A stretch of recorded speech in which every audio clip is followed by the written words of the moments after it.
En attendant septembre et le vote du Congrès au sujet de l'accord sur le nucléaire iranien, le duel à distance se durcit entre Benjamin Netanyahou et Barack Obama. Mardi soir, le président américain a adressé une mise en garde assez inhabituelle à l'égard d'Israël.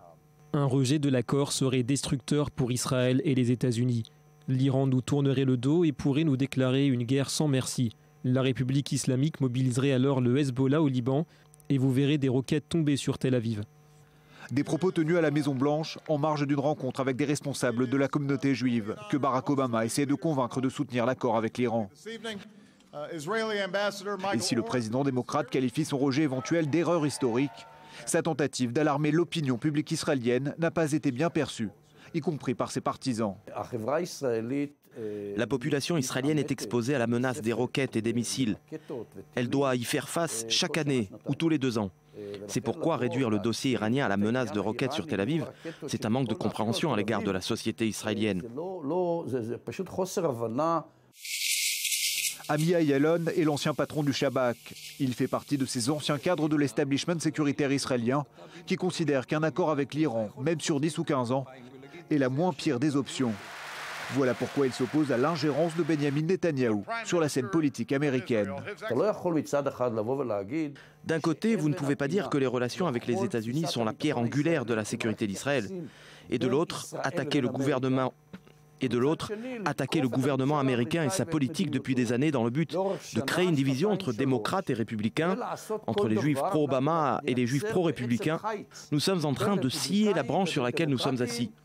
Parmi les détracteurs de l'accord, il y a aussi des voix mesurées, comme celle de l'ancien conseiller à la sécurité nationale d'Israël, Yaakov Amidror, qui a encore récemment participé aux discussions sur l'Iran avec ses homologues américains.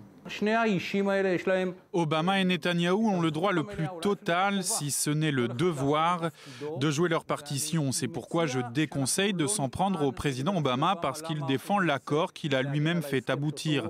De la même manière, il ne faut pas attaquer le Premier ministre Netanyahou parce qu'il tente de convaincre l'opinion que cet accord est néfaste.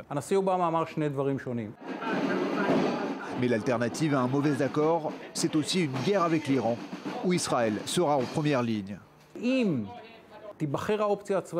Si l'option militaire se précise, qu'elle soit le choix d'Israël ou des États-Unis, Israël en paiera le prix. C'est pourquoi il est absurde d'accuser Israël de vouloir pousser à la guerre.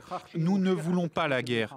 Nous voulons un meilleur accord car l'accord actuel est très mauvais. Et si une guerre doit avoir lieu, mieux vaut qu'elle ait lieu maintenant que dans 10 ans, lorsque l'Iran sera beaucoup plus fort.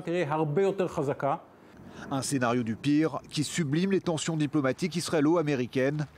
À Washington, l'administration Obama continue de peaufiner les termes d'un nouveau pacte militaire avec l'État hébreu. De nouvelles armes américaines pour Israël, la preuve d'une alliance toujours aussi forte.